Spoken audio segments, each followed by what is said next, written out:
بسم اللہ الرحمن الرحیم۔ السلام علیکم سامعین، میری یوٹیوب چینل میں خوش آمدید۔ غزوہ بدر ہمارے لیے اسباق۔ غزوہ بدر کی اہمیت تاریخ اسلام میں ایک مسلمان اس جنگ میں چند غریب الوطن سرفراشان اسلام کو عزم و حوصلہ عطا کیا، جس نے مقصد کی بڑی سے بڑی قوت و طاقت کے خلاف بھی نبر آزما ہونے کی ان میں سے جرأت و ہمت پیدا کی۔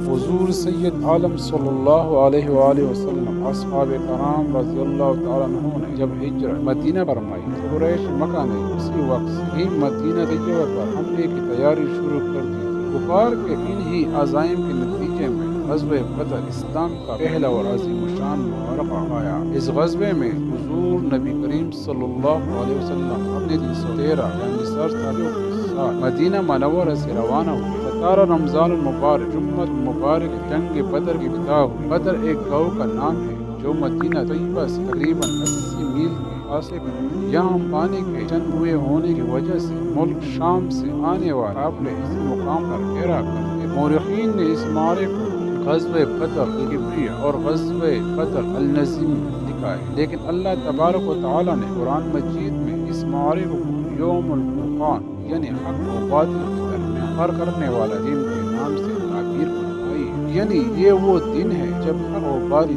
نیکی و بدی اور اسلام کے درمیان فرق واضح ہو۔ قرآن مجید میں ارشاد باری تعالیٰ ہے، اگر تم اللہ پر یقین رکھتے ہو اور اسی چیز پر جو ہم نے اپنے محبوب بندے پر نازل فرمائی، جس دن دو لشکر مقابل آمنے سامنے ہوئے اور اللہ تعالیٰ ہر چیز پر قادر ہے۔ سورۃ انفال۔ غزوہ بدر کی اہمیت تاریخ اسلام میں مسلمان اس جنگ چند غریب الوطن سرفراشان اسلام وہ عزم و حوصلہ عطا جس نے مستقبل کی بڑی سی بڑی طاقت کے خلاف بھی نفرت سمیت ہونے کی ان میں جرأت و ہمت پیدا کی۔ حقیقت یہ ہے کہ غزوہ بدر ہی سے اسلام کا عروج شروع۔ اسی جنگ کی عظیم فتح نے یہ واضح کر دیا کہ مسلمان ایک زندہ قوم ہے اور عظیم قوت ہے۔ مٹھی پر مسلمانوں نے اپنے سے 3 گنا زیادہ مسلح دشمن چند گھنٹوں میں راہ فرار اختیار کرنے پر مجبور کر دیا۔ اس غزوے کے واقعات کو آیات قرآنی نے روشنی میں بغور دیکھا جب یوں محسوس ہوتا ہے کہ یہ ایک معجزہ سے کم نہ تھا۔ اسی وقت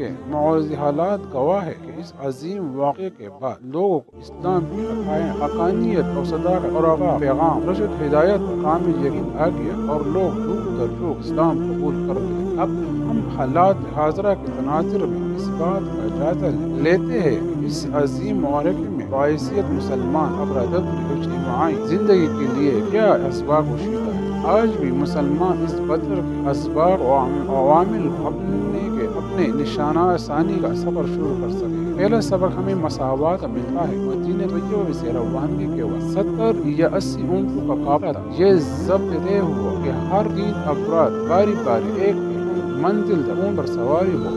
رسول کریم صلی اللہ علیہ وسلم صفائے سالار ہونے کے باوجود اس اصولوں کی پاسداری فرماتے ہوئے اپنی باری پر اونٹ پر سوار ہوتے اور پھر اتر کر پیدل چلتے۔ دوسرا سبب یہ حاصل ہوتا ہے کہ درست مشورہ ماننا سنت نبی صلی اللہ علیہ وسلم ہے۔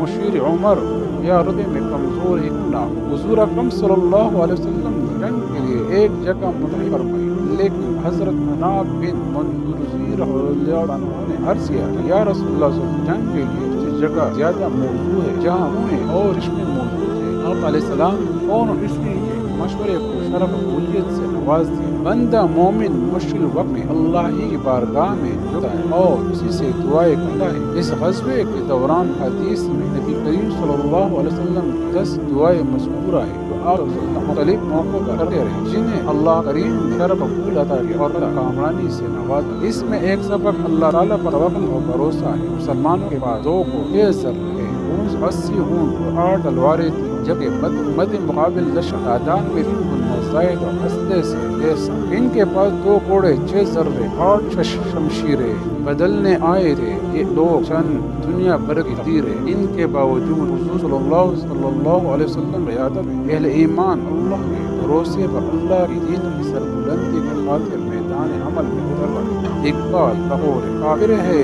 تو شمشیر کرتا ہے بھروسہ، مومن ہے تو بے تیغ کرتا ہے۔ ایک سبق یہ ہے کہ لکھنا پڑھنا اور تعلیم حاصل کرنا اتنا اہم اور ضروری امر ہے کہ اگر بار سے اس سلسلے میں مدد لینی پڑے تو اس میں کوئی حرج نہیں۔ جو کہ فدیہ دینے سے عاجز ہے انہیں یہ کہا گیا کہ تم مسلمانوں کے 10 بچوں کو لکھ پڑھنا سکھا دو تو تمہیں آزاد کر دیا جائے گا۔ ایک سبق قیدیوں کے ساتھ اس نے سلوک کیا کہ صحابہ کرام رضی اللہ اجمعین خود رکے سکے کھاتے اور قیدیوں کو اچھے سے اچھا کھانا پیش کرتے۔ رات کو جب رسول اللہ صلی اللہ علیہ وسلم قیدیوں کا وفا پہنچی تو آپ صلی اللہ علیہ وسلم نے ان کے لیے آسانی پیدا کرنے کا حکم فرما دیا۔ حتیٰ وہ کاملانے کی خبر سن کر آگے سے باہر ہونے کی بجائے اللہ تعالیٰ کی حمد و ثنا کی جائے، اس کی بارگاہ میں سجدہ شکر بجا لایا جائے۔ رسول اللہ صلی اللہ علیہ وسلم کے سامنے جب ابو جہل کے مارے جانے اور مسلمانوں کی نصرت کی خبر لائی گئی، آپ صلی اللہ علیہ وسلم نے اللہ تعالیٰ کی حمد و ثنا کرتے ہوئے فرمایا ان اسباب کو سامنے رکھتے ہوئے ہم نے اپنے حال اور مستقبل کو سنوار سکتے ہیں، ان خطوط پر چل کر ہمارے اصلاح تحریک کامیابی سے ہمکنار ہو سکے